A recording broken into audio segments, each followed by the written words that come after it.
Good morning, people. Welcome back. Thanks for joining us today. Thank you. We've been sitting here since last week just waiting for you to come back. I know, I just put my hat back, but that's pretty much the same, right? Yeah. So here we are. Wait. Big news. Cesar is going to open March 18th, which is Thursday. And that's 2 days before the first day of spring. So it's great timing. How do you know that? By looking outside. I looked at my calendar. Oh, okay. Yeah, so that's very exciting. I expect to see all of our viewers there the first day. So, well, you see me. Yeah. Yeah. Oh, wow, we pushed the opening back a little bit because we need a new dishwasher for the bar. So, a dishwashing machine, that is, not a person. We have right. Yeah. So the other one was old and finally bit the dust and it's gone. So we need a new one. So once that gets installed, then they'll start prepping the kitchen and we'll start getting the place open. Now this is strictly going to be as it was last year. Just for right now, it's going to be takeout and a few tables out on the sidewalk. But we are going to build out into the street and add more tables. And hopefully it's just a matter of time before we can start getting some people inside for the summer, right? Probably. I'm hoping in the summer. Yeah. A lot of us have had our vaccinations already. I'm getting mine Wednesday, my first one Wednesday. And I know several of my colleagues have already had at least one or in some cases two vaccinations. So not that means that, whatever it doesn't mean it's over. It just means it takes a little stress off of it. Exactly. And they say about the vaccines that they're really designed. It doesn't necessarily mean you can't get COVID. It means that if you do, you're a lot less likely to get seriously ill and have to go to the hospital. In other words, they're trying to keep people out of the hospitals, right? Which I'm all for because I don't like being in a hospital. Yeah, we like to be in bars better. That's right. That's right. And it's far better for you. It's great. So you're gonna build a little parklet, or yes. It'll be I'm not sure. I don't know what the plan is, but I'm hoping we're going to build a platform out there. And last summer, what we were going to do is put up a tent. So, because it gets really intense out there in the summertime. At that time of day, between 4 and 8, the sun is just murder. So, I think having some kind of covering would be good. We don't have to worry about rain too much for the next few months, but great. That's great. Anyway, it'll be great. So, I'm trying to reopen small numbers in my kitchen, but I'm not sure yet. So we may be able to open for small classes for the summer in Berkeley. We'll see. We'll see what. Hopefully, we can do very small classes and one chef. And right. Well, you've got a similar situation to what we have at Cesar in that we've always thought that an advantage for us is that we can open up the entire front of the restaurant. We've got doors that it just all opens up, so there'll be a lot of fresh air circulating, and that's good. But I cannot. See, I'm not a restaurant. Right. People cook together, so it's a little bit different. Yeah. I have to see how much people are comfortable with the vaccine. We'll see. Yeah. So anyway, things are opening up. In the meantime, you can continue to cook there by yourself. You must be putting on a lot of weight cooking all that food for yourself. I know what to do with it. Huh? All right. I've heard a lot of people say that they've talked about that they've put on a lot of weight during the lockdown because they've all been there's nothing to do but eat and bake and cook. And I don't know. We cook. I haven't put on any weight. Yeah, well, I didn't do it because I work every day. Yeah. I mean, I work standing up, not on my computer. That's what I meant. Yeah. So yeah, you need a lot of exercise every day. That's for sure. And hopefully, people are going to go back outside and run and into the gym. Hopefully, they can reopen. That's right. I go out for long hikes every day, and we live right where the flats sort of meet the hills. So I just head up into the hills every day That, and go that's on why these walks. that's what a lot of people do. They work outside. There's such a big foot traffic now. It's better Yeah. to drive. It's great though, because where I walk, I rarely see other people. So it's really easy to maintain distance. And and even if I do pass somebody, I don't care. It's fresh air. We're outdoors. It's very safe. I hike up through campus a lot because there's nobody there now. There's nobody, huh? Well, there are people around, but it's so big that again, you don't get close to anyone. The students are gonna come. I know my son is 14. He may go back to school in March, end of March. I'm really happy about it. Yeah, I think a lot of kids are going to go back. Okay, man. Spring. Yeah. So all that's right. good. Well, great, man. I don't know about the university though. I don't expect that they'll really be back in class until next fall. I don't know. I don't know anything. We're just waiting, right? Olivier doesn't know anything, and I know even less. So there you go. And I'm not interested anymore. Yeah. I'm gonna focus on the food, right? So let's talk a little bit about restaurants again. If no one's sick of us talking about restaurants, but we had a question from a student that, well, one question was, what's your favorite restaurant? And to me, that's kind of, it's almost impossible to say. There are so many great restaurants, and it's also a bit moot today because so many restaurants are not functioning the way they normally do. So I could say, well, I like, this restaurant XYZ, but I like that restaurant, but it's closed. Yeah. And this one too, and the other one too. It's like the old joke of the guy that goes into the gas station and says, down the road that they're out of this kind of gas, but it's $2 cheaper. And the guy says, well, when I run out, I'll drop the price $2 also. And it's kind of like that with restaurants. I mean, I love this restaurant and that restaurant, but so what? They're not, it's not the same experience. You can get takeout food and Chez Panisse is open, but all they're selling is pizza. And that's never, even though I think Chez Panisse does a fabulous pizza, it's never been what I've gone to Chez Panisse to eat. I don't. So, but and pizza. Everybody's got pizza. Right. This town is pizza crazy.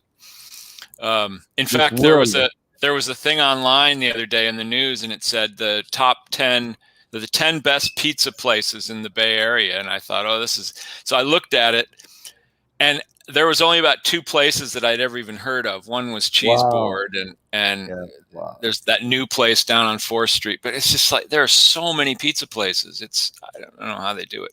But anyway, as a follow-up question to that, this person asked, they said, what's your favorite restaurant? But then they said, but what do you look for in a restaurant? What's your criteria for judging a restaurant, which seems a little more applicable today as we look forward? No, you're right, and it's a great question. Except it's like you said, it's very difficult to answer right now. But because I would say, the ambiance, the concept, the whole thing, right? Because we talked about it before that just the food is not enough. Mm-hmm. But right now, things are going to change tremendously. Yep. So what I liked a year or 2 ago, where are we going to find out again? I mean, I'm sure it's going to come back eventually, but the criteria are different now. What are people looking for today is different than in 6 months from now or 2 years from now. So what is it? It's hard to answer, because now they're looking for food. That's it. Well, and I think the way restaurants are organized is going to change because, for example, we were talking earlier about Gather, which is a really nice restaurant up on Oxford Street, and I went to get some takeout food there the other day because we had a gift certificate from them, and they've built a really beautiful patio outdoor dining area. It's got a roof and it's decorated. And I sat down at one of the tables just to wait because I had ordered there. So I was waiting for my food, and the instructions on how you order is, they've got the little Q code thing that you photograph, and then you get a menu and you order.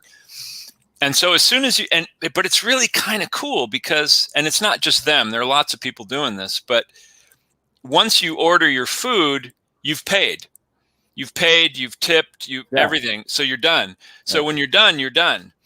And then if you want more, of course, you can go back and add. But I think that's going to become a thing with restaurants. I think a lot of people are going to do this. It cuts down on labor. No, I know, but this is something that this is not really my the way I see a restaurant. I've been in the restaurant business so long.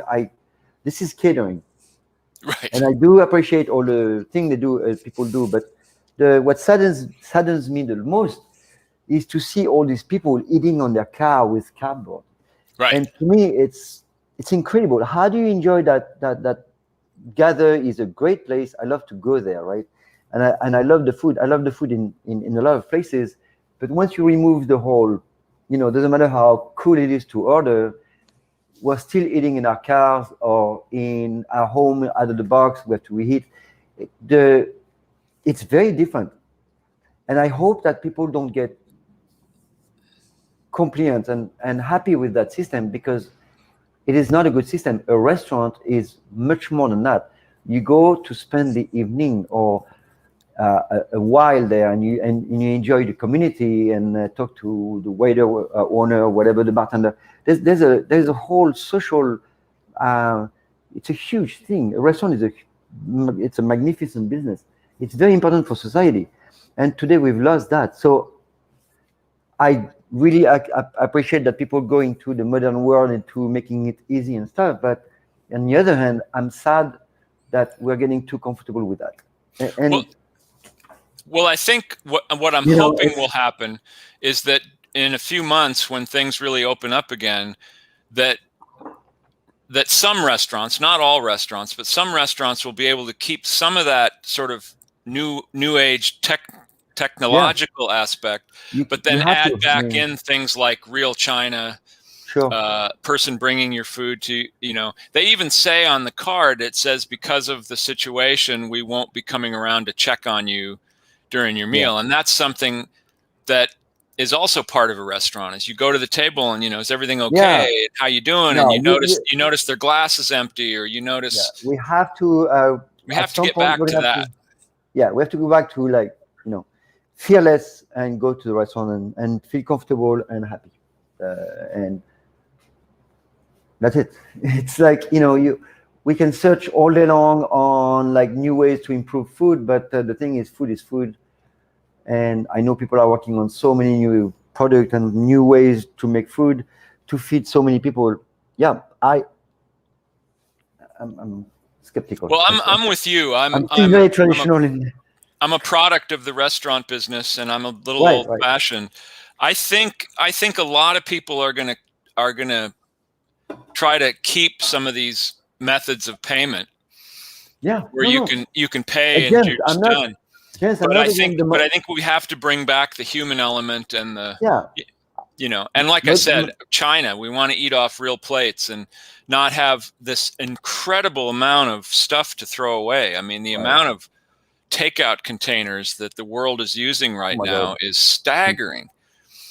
I'm all for modernity in logistic and processes, but my only concern is this. It's I want to make sure the restaurant stays a warm environment where you feel comfortable, like a home, your home at someone else's place, that's how the restaurant was born. Restaurer is from restore.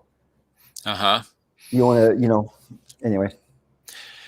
Well, so that being said, when things do come back and when I do go to a restaurant, one of the things I look for, one of the things that I like about a restaurant is to have things that I don't necessarily want to prepare myself, or certain kinds of cuisine. I mean, you cook a broad band of different cuisines, but like for me, if I'm going to have Thai food, I just as soon go out and have Thai food. Although my wife likes to cook Thai food, but it's fun to go out for Thai food or Chinese or. I know how to cook Thai food, but I would rather go out and eat it. Yeah. And I think we're going to see a lot more of that. I think a lot of the restaurants that are opening up, because a lot of restaurants have closed for good, of course, and so these spaces are available. And I think people are going to be opening new restaurants. And I think a lot of what we're going to see is going to be for lack of a better term, ethnic cuisines, cuisines that aren't just, well, there's also going to be a million more pizza places, but I think we're going to see a lot more foods from, Africa and the Caribbean and Latin America. You have to understand that there's, several times, I mean, there's at least two types of people that go out. The people that wants to eat because they can't cook and they need like food that they can't cook anyway. So they'll go for the healthy and the whatever. And then the people that are just like you said, they are going to go out to eat stuff that they don't want to make, like fried food, for example. How do you make fried food at home, man? Yeah. It's a nightmare. So of course people go out for fried food because it's fun. It's not really healthy, but it's fun. And who's going to do it at home? It's a pain, right? So you see what I mean? It's like whatever I cook, so I don't care. So you and I, we can go for stuff that we don't normally make or we don't want to do, right? But a lot of people go because they don't know how to cook, and it's unfortunate, and they want to eat something that's good, and that's great. So there's a lot of types of restaurant that's going to happen, and I think it's the to-go and the food delivery is going to be big, because people are realizing that they need to eat healthy, and if they don't know how to make it or know how to find it, they're going to buy it, and that's fine. I think that's a good idea. Rather than eating processed food, it's better to eat those meals. There's a lot of meals delivery that are pretty decent, right? Yeah. No, I think the food delivery business is going to remain. I think that's going to be as big. I think that's never going to go away now because people have gotten too used to it. I mean, people did it before anyway, and now it's just right. No, it was already big. Yeah. I don't love it, and when we do get food to take away, I usually go get it myself. But there are some people that they don't leave the sofa. You can order a meal, you can order groceries, you can order your dry cleaning, you can you get everything from your socks to your diapers, and I don't like that so much. I like getting out into the world, and I like going places. It is handy sometimes, but there's still that social aspect of a restaurant. There's still the theatricality of a restaurant.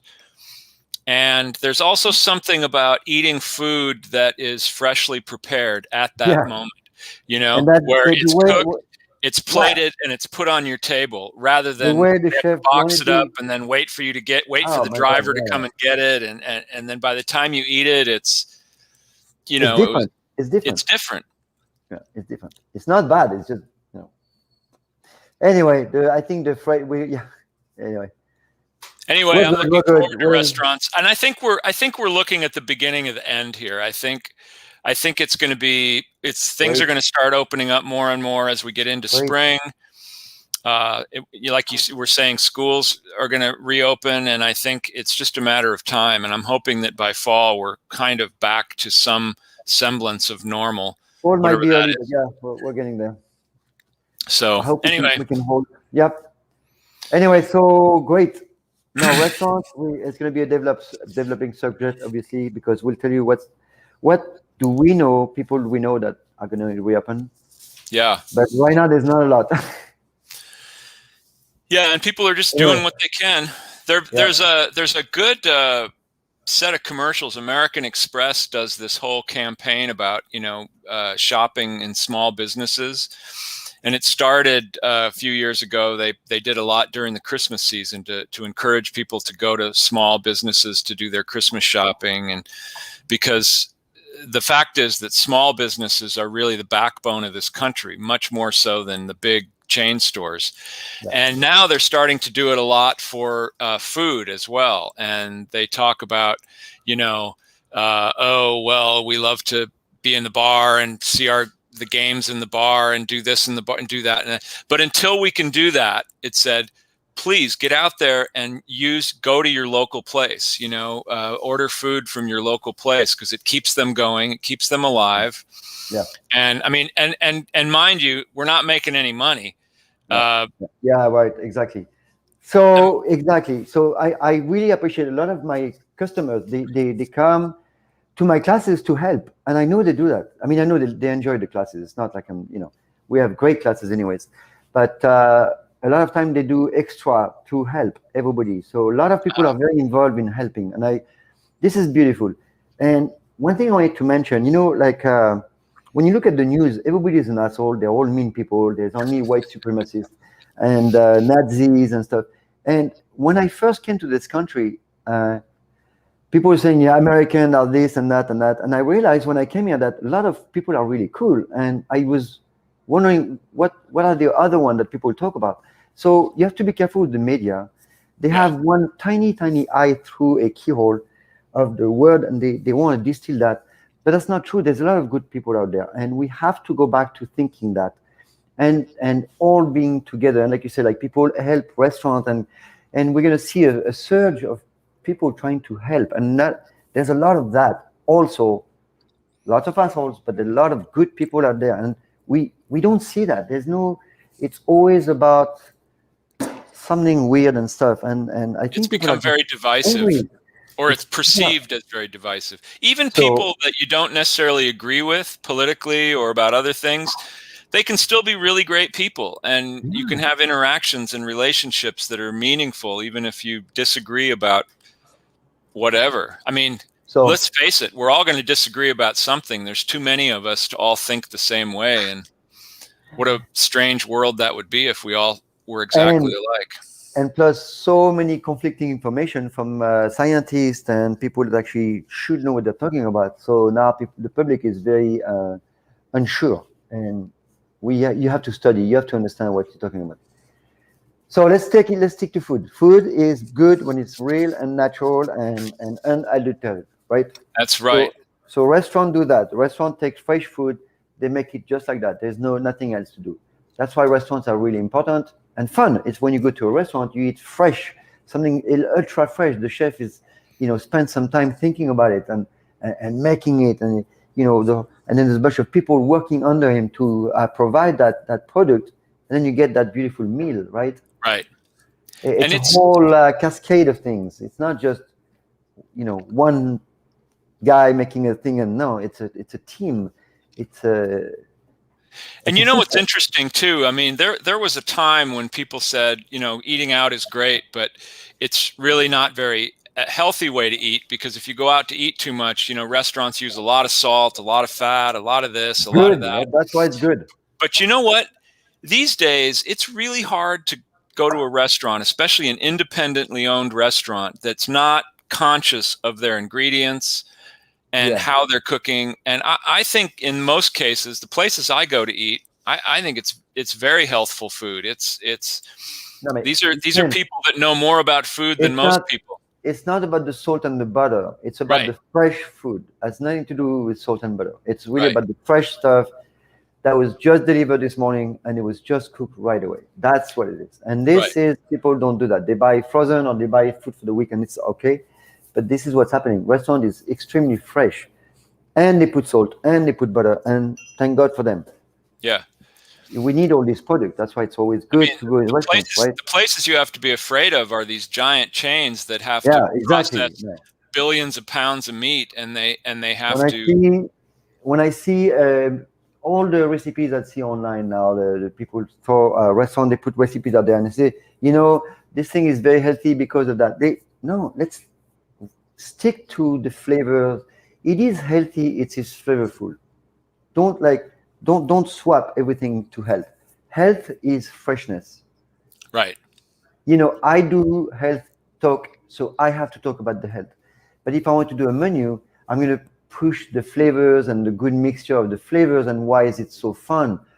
If it's good, it is healthy. There's no need to flip the restaurant and see, this is good for you. Come eat that because this is good for whatever, one molecule. No, it's not true. This is not the way it works. You're not going to start to take one molecule and enhance the whole meal because of that molecule. This is not the way it works. Okay, it's the same deal. You sit down, you relax, you're happy, you eat. All these are part of the happiness process, right? It's not just, look, I ate some turmeric and now everything is going to be okay. Right. Yeah, turmeric is great, but Right. Or the way So let's go back to the tradition. James, we were talking about a few things earlier about the tradition and the way people are eating and stuff. It's a more one of the most important is family dinner. Family dinner Yeah. is the most crucial part of the day, of the whole day. I would say this is the most important time for a family. Family dinner with real food. Doesn't matter if it's super. It has to be real. And discussion and just even for an hour, whatever. And Even an hour, like not to really. sit and eat in front of the television set. Yeah. Well, you can have a movie together if you want to, but not on your phone, right? It could be fun. That's fine. 1 to 2 hours, but this is the most crucial part of the day. I don't care what you do if you're a family, but this is where how you regenerate and rebond, and it's extremely crucial. My family every day we eat together until I was pretty old. Yeah. Until I left, of course. Me too.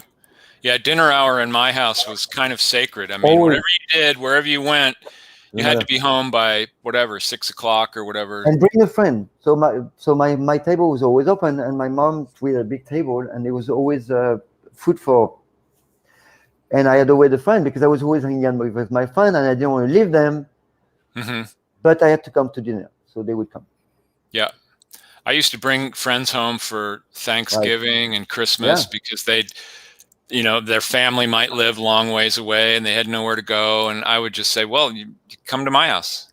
They'd say, oh, no, that's your family. I said, no, it's Thanksgiving. You come to my house. Come eat. No need to invite. There's going to be plenty of food. I've never had a Thanksgiving at home yet where we had exactly the right amount of food, can't have another person because I've portioned this out and you have 4 Brussels sprouts per person. Who took 5? Yeah, that never happened in my house. Yeah, I know. So somebody sent us a list of questions. They called them rhetorical questions. They're not really all rhetorical, but some of these are hilarious, and it reminds me of the comedian Stephen Wright. But some of these are, like why do they call it a hot water heater? Shouldn't it be a cold water heater? Why would you need to heat hot water? What do they pack styrofoam in? Oh, no, I've seen those questions. That's funny. Yeah. Is that rhetorical? Is that what it is? There's no food one? Yeah. If buttered toast always lands butter side down and a cat always lands on its feet, what would happen if you tied a piece of buttered toast on the back of a cat? I don't know if we'll find that out. You have to be drunk or stoned to enjoy those, no? Here's a question that's actually sort of interesting. Why do cornflakes and sugar frosted flakes have the same number of calories per serving? Isn't that interesting? Because you'd think cornflakes are just plain, and then sugar frosted flakes, you add a sugar coating, but they're the same because cornflakes have so much sugar in them to begin with. Oh, yeah. Oh, you mean cornflakes like the breakfast cereal? Like a breakfast cereal, yeah. Yeah, that's another thing on my breakfast, man. You know those little bottles of lemon juice you can buy in the grocery store? Sometimes they look like a lemon or little bottle. Right. And it says, why is bottled lemon juice mostly made from artificial ingredients, but dishwashing liquid contains real lemons? Right. Or they have furniture polish too that has real lemons. I don't know what they put in those bottles. It's all fake. It's just right. It's a citric acid with citric acid with flavoring, and so it's not even. I mean, there's no lemon in there. Oh no! Right. No, it's crazy. And that might have been a good idea at one time when lemons would have been really difficult to obtain if you lived in because Wyoming or something. But today, where could you live that you can't buy lemons cheap every day of the week, and yet people still buy that? It's a real stuff, a real juice, though. Yeah. That's why I know it's really about information. People don't know. Yeah. If they knew, they most of them would not buy it, but they think it's Anyway. Well, anyway, I have one more question here to finish up with that I think is the question of the century. Yeah. It's have you ever wondered what was the best thing before sliced bread? Before sliced bread? Yeah, people always say, "Oh my God, that's the best thing since sliced bread." Well, what was the best thing before sliced bread? I mean, First of all, Bread. sliced bread doesn't seem that amazing to me. I know. And bread. Toasted bread on the cat, I guess. yeah. If you try to fail and succeed, which have you really done? That's a good question. Yeah. So that's all the Yeah, time we have today. I We're don't going to know. be back. We're gonna try to put together a new show this spring Well, that we won't tell you about right now, but we will be telling you about it in the weeks to come. Yep. And I think it's going to be good. We have some good ideas, and you think it's going to be good? Yeah, we hope it's going to be good. yeah, it will be the best thing since sliced bread. Yeah. We guarantee it. So that's all the time we have today. Thanks for joining us. Thank you, Everybody, James. be safe, be Thank happy. you, everyone.